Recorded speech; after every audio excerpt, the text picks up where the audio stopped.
बातें करते हम खेतों की और उसके रखवाली की, बाग बगीचा फल फूलों और फसलों की हरियाली की।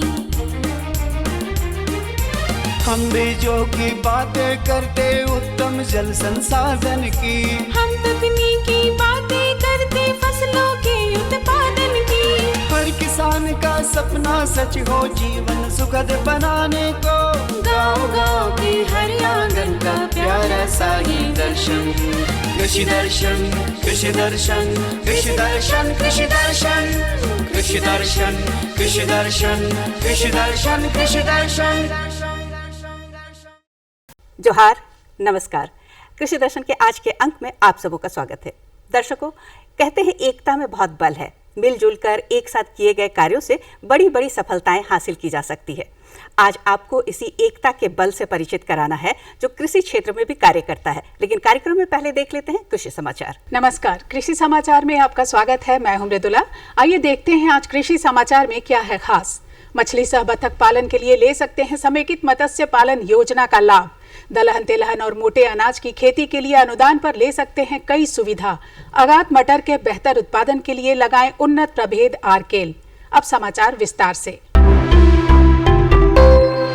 राज्य के मछली पालक समेकित मत्स्य पालन योजना के अंतर्गत मछली सह बतख पालन कर सकते हैं। इसकी योजना लागत 1,53,350 रुपये है। इसमें ST, SC और महिला वर्ग के लाभुक को 80%, जबकि अन्य वर्ग के लाभुक को 70% अनुदान दिया जाएगा।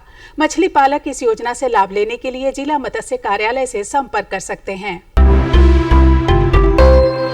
राज्य के किसानों के लिए राष्ट्रीय खाद्य सुरक्षा मिशन दलहन, तिलहन, मोटे अनाज एवं न्यूट्री सीरियल योजना चलाई जा रही है। इस योजना के तहत किसान 50% अनुदान पर विभिन्न कृषि उपादान ले सकते हैं। कृषि उपादानों में सूक्ष्म पोषक तत्व, gypsum lime, bio fertiliser, PP chemical, खरपतवारनाशी और NPP शामिल है। इस योजना से लाभ लेने के लिए प्रखंड कृषि पदाधिकारी कार्यालय से संपर्क कर सकते हैं। राज्य के जो किसान गैर पारंपरिक खेती से अपनी आमदनी बढ़ाना चाहते हैं, वे तसर रेशम उत्पादन से जुड़ सकते हैं। इसकी तकनीकी जानकारी के लिए सरकार की ओर से संचालित प्रशिक्षण जरूर लें। केंद्रीय तसर अनुसंधान एवं प्रशिक्षण संस्थान रांची में समय समय पर निःशुल्क आवासीय प्रशिक्षण कार्यक्रम का आयोजन किया जाता है। आप इसमें तसर कीट पालन से लेकर तसर रेशम कपड़ा तैयार करने तक की सारी प्रक्रियाओं और सभी चरणों का विधिवत प्रशिक्षण ले सकते हैं। जो भी प्रशिक्षण लेंगे, जैसे आपका रेडिंग का ही सीखना है या धागाकरण का ही सीखना है, तो उसके लिए वो यहाँ पे आ सकते हैं। उनको रहना, खाना, सारा कुछ फ्री है। उनको बस सीखना है। रहने खाने का किसी चीज़ का पैसा देना नहीं है। तो उनको रहने का भी मिल रहा है, खाने का भी मिल रहा है, ट्रेनिंग भी मिल रहा है और इसकी वजह से उनका मुनाफा भी हो जाएगा। तो ये एक बहुत अच्छी बात है। इसलिए जो भी जहाँ भी हैं वो कोशिश करें अपना स्किल बढ़ाने का, कौशल बढ़ाने का। जो हमारा रेडिंग कर रहे हैं वो धागाकरण करें, जो धागाकरण कर रहे हैं वो कपड़ा बनाएं, जो कपड़ा बना रहे हैं वो और मार्केटिंग में जाएं। इससे क्या होगा कि हमारा तसर बढ़ता जाएगा, तसर का चैन जुड़ेगा। राज्य के जो किसान मटर की अगात खेती करना चाहते हैं, वे 15 सितंबर तक बुआई का काम पूरा कर लें। अगात मटर के बेहतर उत्पादन के लिए अनुशंसित उन्नत प्रभेद है आरकेल। अगात मटर की बुआई में 80 से 100 किलोग्राम बीज प्रति हेक्टेयर की दर से लगाएं। बुआई में कतारों के बीच 30 से 45 सेंटीमीटर और पौधों के बीच 10 से 15 सेंटीमीटर की दूरी रखें। अगात मटर के अनुशंसित उन्नत प्रभेद आरकेल की उत्पादन क्षमता 80 से 100 क्विंटल प्रति हेक्टेयर है। किसान भाई, आप यदि किसी फसल की बुआई कतारों में करना चाहते हैं तो इस काम के लिए कृषि उपकरण बिरसा बीज सह खाद ड्रिल का इस्तेमाल कर सकते हैं। ये उपकरण कतारों में बीज और खाद डालने का काम करता है। इस उपकरण की कार्यक्षमता 50 डिसमिल प्रतिदिन है। आज हम जानेंगे लत्तेदार सब्जी फसलों में फल छेदक कीटों के रोकथाम के उपाय के बारे में। किसान भाइयों, लत्तेदार सब्जी फसलों में फूल लगने के 10 दिन बाद नीम सीड पाउडर एक्सट्रैक्ट 4% दवा या इंडोक्साकार्ब दवा आधा मिलीलीटर प्रति लीटर पानी की दर से घोल बनाकर फसल पर छिड़काव करें। 10-10 दिन के अंतराल पर 2 छिड़काव करें। इससे फल छेदक कीटों पर नियंत्रण हो जाएगा। और अब एक नजर राज्य के 5 प्रमुख शहरों के मौसम के मिजाज पर। आज राज्य के 5 प्रमुख नगरों के अधिकतम और न्यूनतम तापमान कुछ इस प्रकार दर्ज किए गए। रांची का अधिकतम तापमान 30 डिग्री सेल्सियस और न्यूनतम 23 डिग्री सेल्सियस।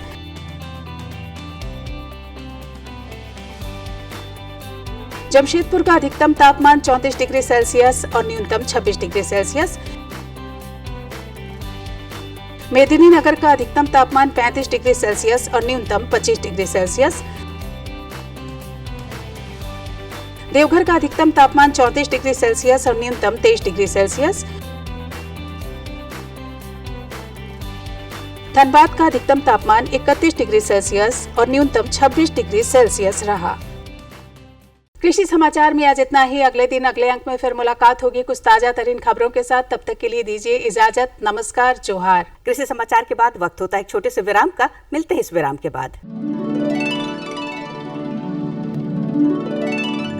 हमारे मेहनती किसान सशक्त और आत्मनिर्भर हों, हमारी कृषि आधुनिक हो, इस लक्ष्य के साथ प्रधानमंत्री श्री नरेंद्र मोदी जी के दूरदर्शी नेतृत्व में पिछले 9 वर्षों में भारत सरकार ने लगातार एक के बाद एक कई महत्वपूर्ण कदम उठाए। आज देश का कृषि बजट 2014 के मुकाबले 5 गुना अधिक बढ़ गया है।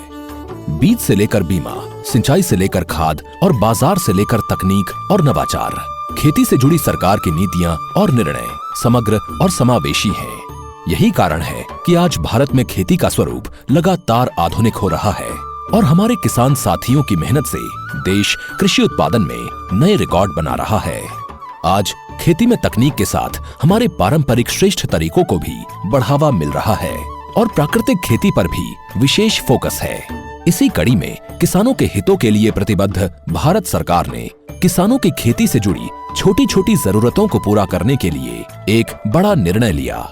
पीएम किसान सम्मान निधि योजना यानी पीएम किसान।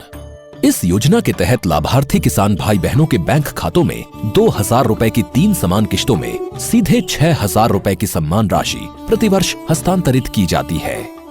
इस योजना के शुरू होने के बाद से 2 लाख करोड़ रुपए से ज्यादा सीधे किसानों के बैंक खातों में ट्रांसफर किए गए हैं।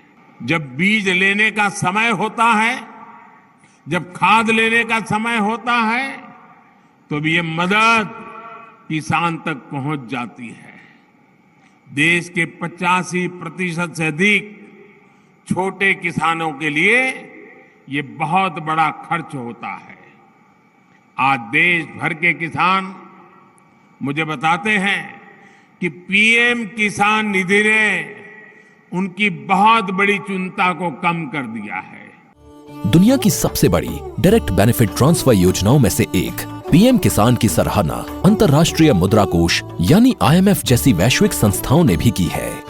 किसानों के लिए पीएम किसान से जुड़ना बेहद सरल है। इस योजना के अंतर्गत नामांकन के लिए किसान भाई बहन राज्य सरकार द्वारा नामित राजस्व अधिकारी या नोडल अधिकारी पीएम किसान से संपर्क कर सकते हैं तथा सामान्य सेवा केंद्र पर भी स्वयं को पंजीकृत करा सकते हैं। इसके अलावा किसान भाई बहन वेब पोर्टल पर फार्मर्स कॉर्नर एवं पीएम किसान मोबाइल ऐप के माध्यम से भी पीएम किसान सम्मान निधि संबंधित जानकारी, भुगतान की स्थिति तथा अन्य सुविधाओं का लाभ उठा सकते हैं। पीएम किसान योजना से राज्यों के भूमि अभिलेखों को डिजिटल करके उन्हें और अधिक पारदर्शी बनाने में भी मदद मिल रही है। पीएम किसान योजना का पूरा खर्च भारत सरकार वहन करती है। किसान भाइयों बहनों को पंजीकरण के दौरान आने वाली समस्याओं व उनकी शंकाओं और शिकायतों के तुरंत प्रभावी समाधान के लिए एक हेल्पलाइन सेवा भी शुरू की है, जिसका हेल्पलाइन नंबर है 155261। सदी की सबसे बड़ी महामारी के दौरान दी गई 1,60,000 करोड़ रुपए से अधिक की सम्मान राशि ने किसानों को बड़ी राहत पहुंचाई। महामारी के दौरान भी देश का कृषि उत्पादन शानदार रहा।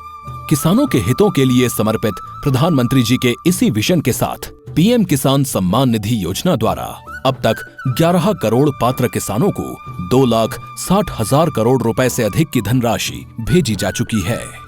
तरक्की और खुशहाली की रोशनी हर किसान, हर ग्रामीण युवा के चेहरे पर चमके और हमारे गांव देश विकास के अहम भागीदार बने।